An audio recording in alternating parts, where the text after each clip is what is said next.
there is this belief that the American economy or America is fundamentally a democratic country. What we're experiencing today was laid out in the basic premises of the establishment of the United States. And the United States was founded as a corporation, but it started out as a way to extract capital from indigenous people. It started out as a way of extracting labor from the enslaved. So that what happened was that when we get to the period of the American Revolution and this whole notion of freedom, the freedom really wasn't for everybody, as we know, but it was the freedom of capital in the United States to expand.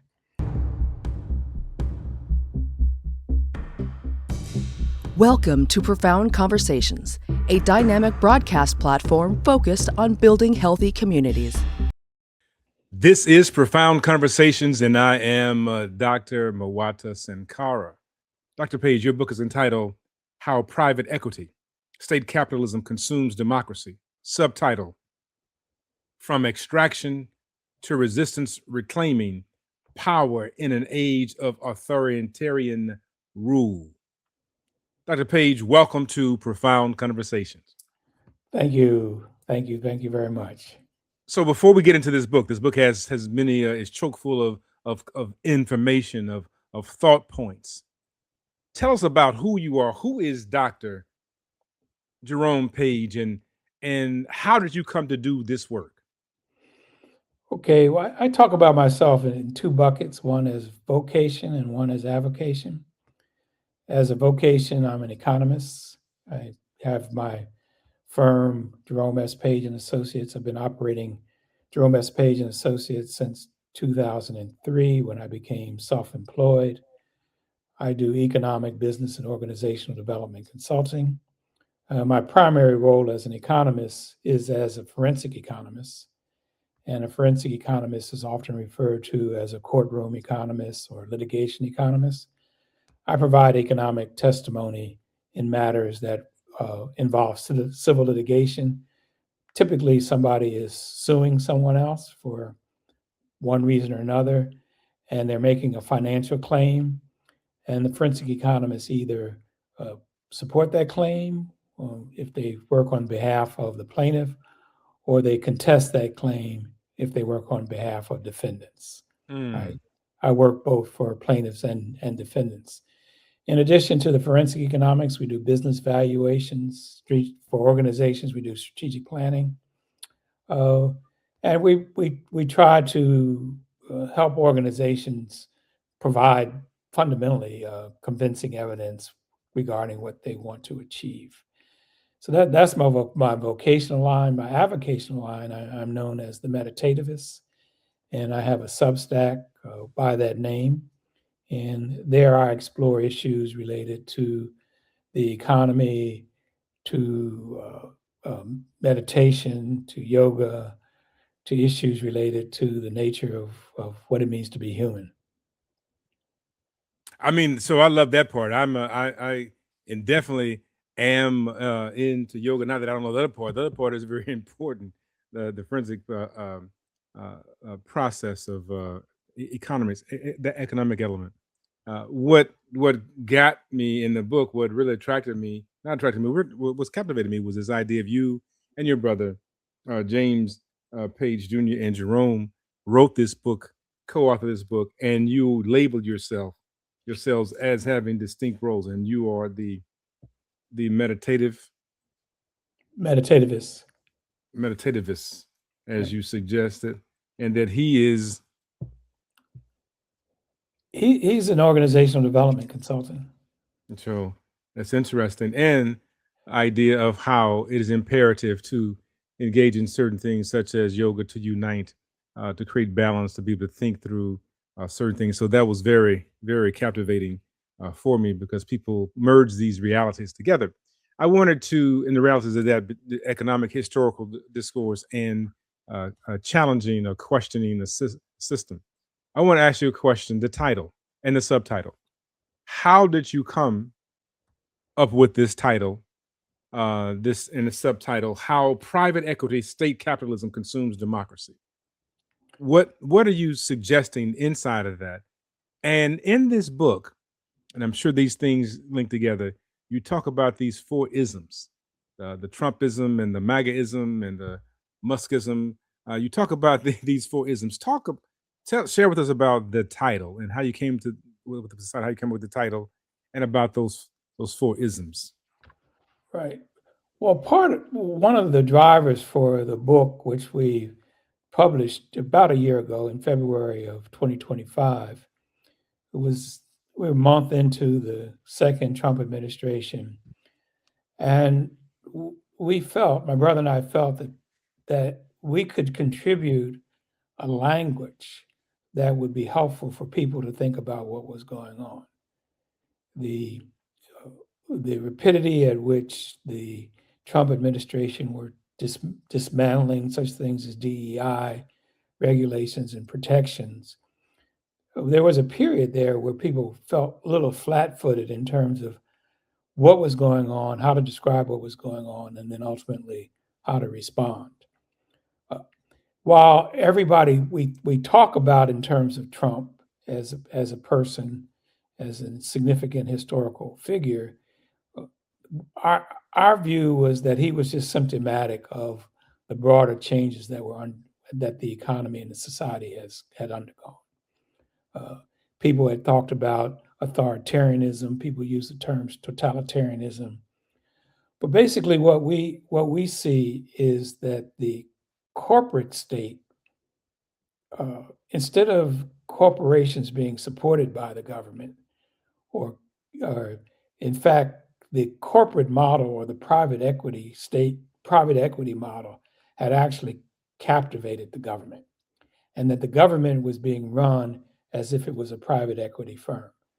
And the basic premise of a private equity firm is to extract whatever value there is in an existing set of arrangements and pull that and extract that and then concentrate that into the hands of a few.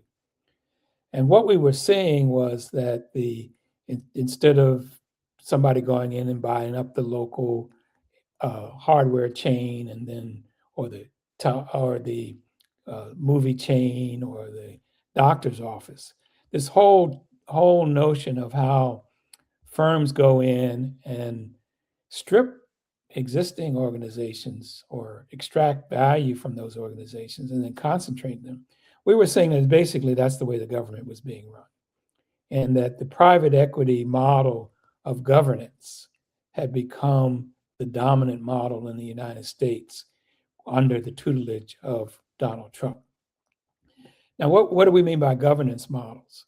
Well, we use terms like democracy, we use terms like socialism, we use terms like communism, but all societies need a way in which they determine how resources get allocated and who gets a say in the allocation of those resources.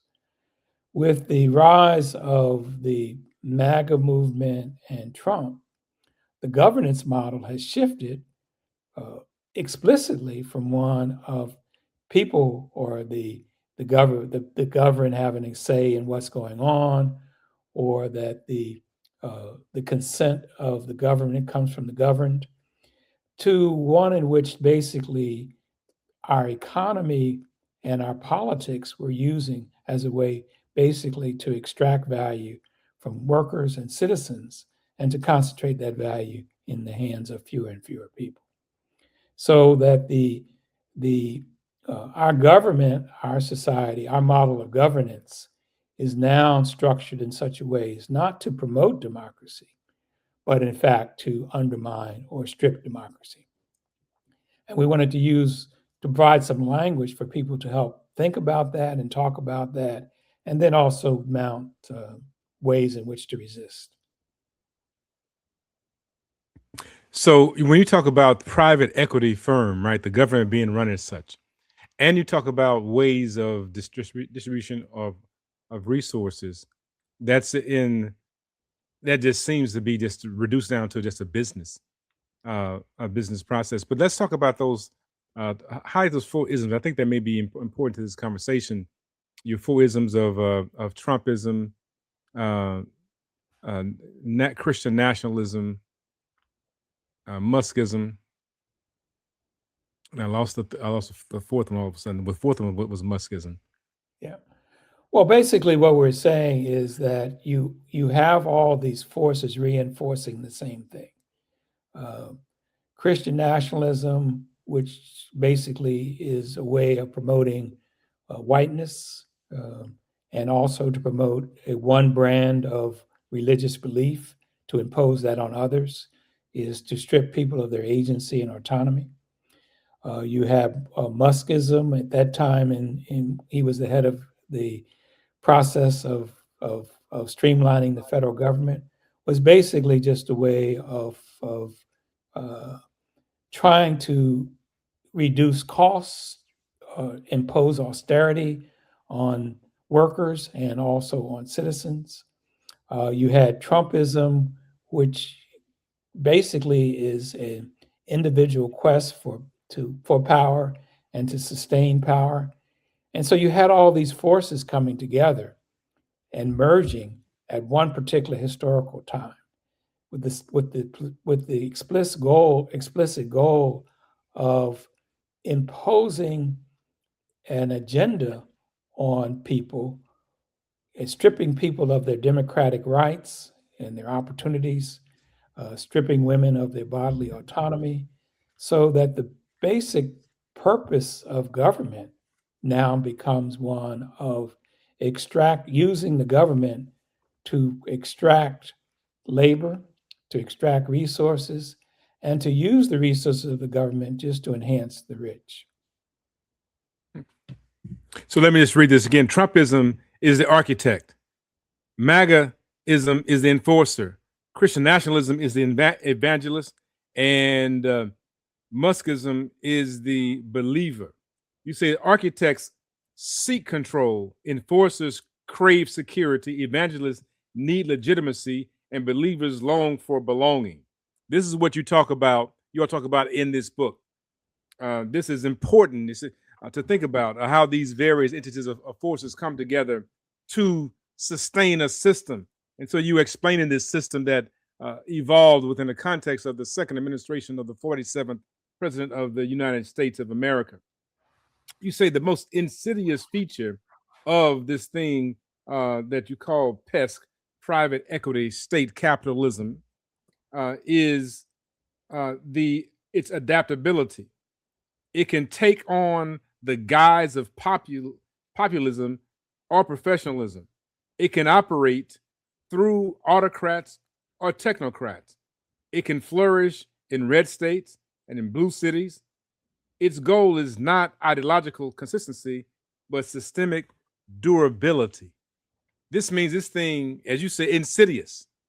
It is morphing, it is changing, it's a shapeshifter. Explain that to us more, share more with us about that. Well, people were often talk about American politics in terms of personality. There's Trump, there's a Musk, or they talk about it in terms of belief systems. What we're trying to do in our book is to show that it is a complete system, and that a complete system needs certain elements in order to operate.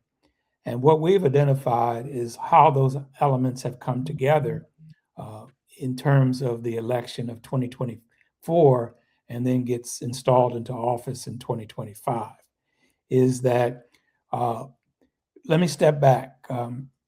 There is this belief that the American economy or America is fundamentally a democratic country. In work leading up to the book, in other ways in which we've explored this, is that what we're experiencing today was laid out in the basic premises of the establishment of the United States. And the United States was founded as a corporation. And then eventually it sought its independence from Britain. But it started out as a way to extract capital from indigenous people. It started out as a way of extracting labor from the enslaved. So that what happened was that when we get to the period of the American Revolution and this whole notion of freedom, the freedom really wasn't for everybody, as we know, but it was the freedom of capital in the United States to expand. And so at the founding of the United States, they're built in two tensions, one or two forces. One is this force which we call democracy, and this other force we call fascism. And over the course of American history, there's been this dance between who would lead? Will fascism lead, or will democracy lead? And we see that dance around the whole question of the plantation economy and how you begin to manage and include a slave society along with a free society. If we go back before that, with the foundation of the United States and the establishment of representation, we noticed that in order to get a balance of power, each state got 2 senators, and you get the representation divided by population. And the South was able to get 3/5 of the slave population counted for the purposes of representation. So our whole system was founded on preserving a authoritarian fascist regime, but it's always been dressed in language related to democracy. And the language of democracy is important because the democratic ideal was a lot help power change and help drive change in the United States. But over time, with increasing tensions, particularly around the Reconstruction, that by the time we get to 2025, the fascist arm of the American tradition has gained the dominant hand. And so that's what we're fighting now is, and the voices that led to that, the voices around this being a Christian country, this being a white country, this being a country that is only for a certain few, become the dominant language when we get to the Trump administration in office in 2025. Right. So what we've had over the course of, if we just take American history from 1776, and particularly as we're getting ready, quote unquote, to celebrate the 250th anniversary, which would be July 4th, 2026, is that there have been these tensions. On the one hand, a tension to expand democracy, and another tension to contract democracy. And there have been some forces that have expanded democracy. I mean, we get the blacks the right to vote, women the right to vote, reducing the age of who could vote. So there's been this tension, this on the one hand, but now as we see with more recent Supreme Court rulings, is to roll all those advancements back. So it's this tension that we're part of. And then what has ultimately happened is that the rise of the corporate state, which now is the driving philosophy behind the governance of the United States. And so we're confronted with a situation where the governance model is one of denial of rights, suppression of labor, suppression of the rights of women, and the extraction of value and the use of government for private uses. So you mean to tell me that what we live in was a business first of extracting resources with an idea of country and democracy, and it's always been a business? Well, You two said things. One, it's something. always been a business because It's remember always been these a were business. these were chartered companies that were by the crown to open up the lands in the Americas. They were Oh no. fundamentally business enterprises. Oh no. Oh no. I'm I'm I'm I'm under duress now. I don't know how to know. I can't sleep tonight. The we the other thing you said 3/5 of a human being, right? That is an intriguing piece. You write about this in your book. You talk about being counted as 3/5, but not having the right to engage in the electoral process or to even honor. I would say honor, have access to the resources that the profits from the resources that have been extracted. Right, that's an intriguing piece. That in and of itself speaks volumes of this idea of fascism, totalitarianism, democracy. What is this thing for real? I like how you talk about that. How you will talk about that in your book.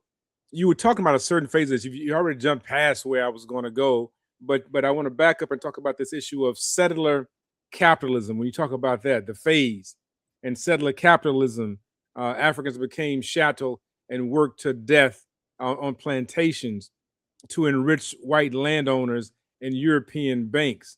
Settlers transformed land, once communal and sacred, into private property, fenced and titled, bought and sold, collateralized and taxed. That's heavy because that means then that a function of enslaved Africans in this space was for the purpose of furthering the business. And yet you mentioned progress was made. I'm not quite sure about that progress that we talk about. But the particular assets in the business wanting to have the business, which is why you hear various politicians saying that, of course, animals, livestock, I have no voice. And so that was a discussion about the population being livestock, and then taking the land from indigenous populations. You talk about phase 2, which is constitutional capitalism, design the American Constitution, reviewed as a blueprint. But in that, it was also a discussion about a population and how they should function. And then there's the 13th, 14th, and 15th amendments that you write about, right? And so these various phases, phase 3, the racial capitalism that you mentioned is important. The Civil War and racial, that's the way you were talking about a few minutes ago. The radical capitalism phase of American history demonstrates how quickly power can regroup and rebrand and retaliate. Phase 4, industrial capitalism and the machinery of monopolies. Powerful piece, phase, folks. You need to read the book. And managed capitalism, the New Deal, and you kind of hit some of those points. And what stuck out to me when I got past, we got in phase 5, was this about within state-sponsored asset building, whiteness became a form of capital, as home ownership became a form of inheritance. Education access, property taxes, and zoning laws all reinforced a system of concentrated wealth by race. The New Deal was more than a recovery package. It was a blueprint for a selective American dream. Talk about it. I got to put the book down. That's hey. Yes.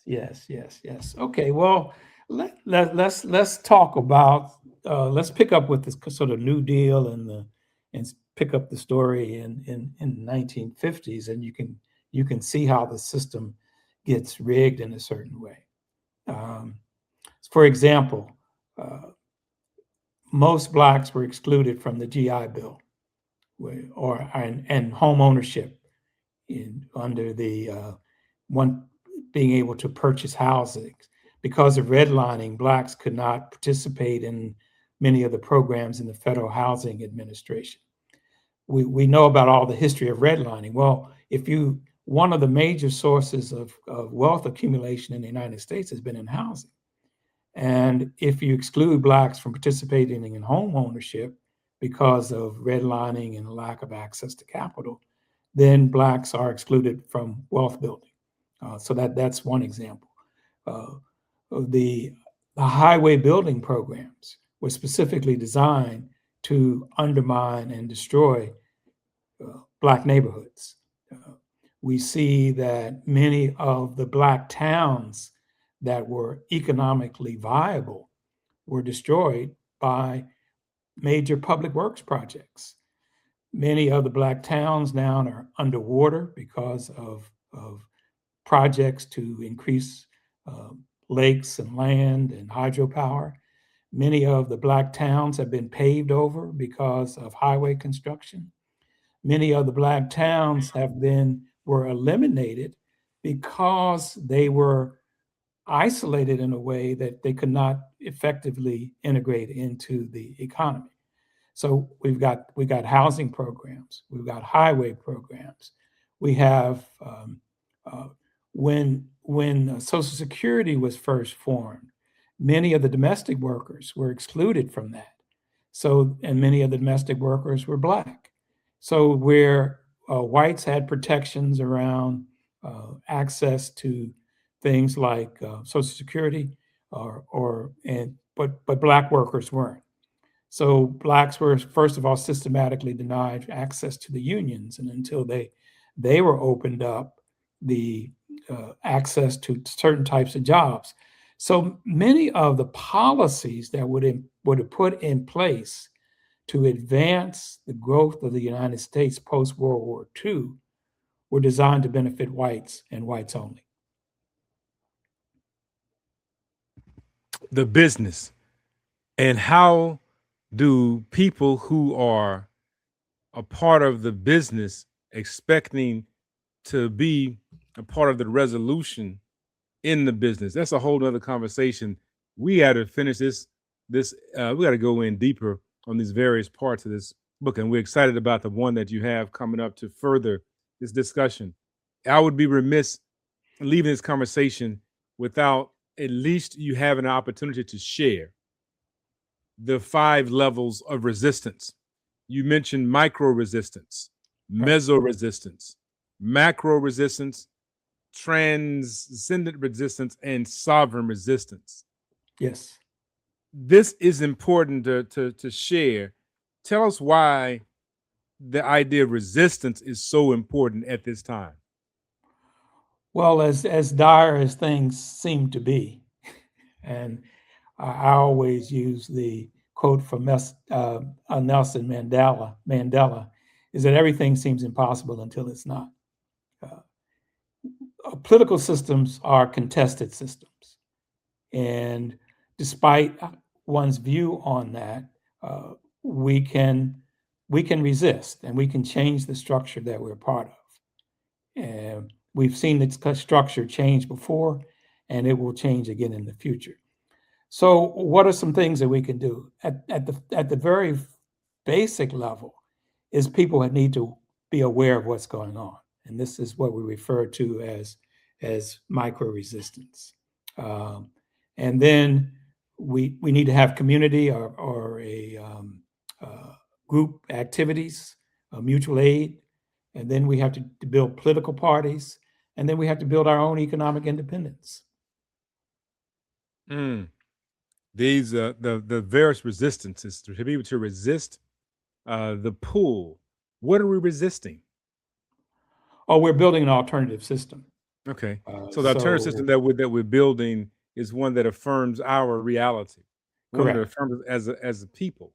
Correct. We have to understand that we are a people. I think that too often we buy into the ideology that we're less than human. Your book, How Private Equity, State Capitalism Consumes Democracy, is important. The idea of being aware of what's happening in resistance, and then forming communal systems to resist, that is important. What should we consider in forming these communal systems? Because I think that we're very clear at some level about the political party system, right? What that may be. What is this between this meso level of communal organization? Well, I think if we look back at the traditions of the African American experience in the United States, we know how to do self-help. We know how to build economic self-sufficiency. The historical record shows that, and we just have to go back and rely on that and begin to build on that tradition. And so we see communities like around Lake Lanier, and you mentioned about city underwater. We Yes. see an example people are very familiar with Black Wall Street. When people go into spaces, or Elaine, Arkansas, when sharecroppers begin to question the amount of money that they're receiving, and then there's an entire purge of the Black population in Elaine, Arkansas. We know about Colfax, Louisiana, where Black men held up the particular capital space where Black men had been elected for the leadership of a given space, and whites would not have it. And Black men took up arms against white men, and they were murdered, massacred in that process.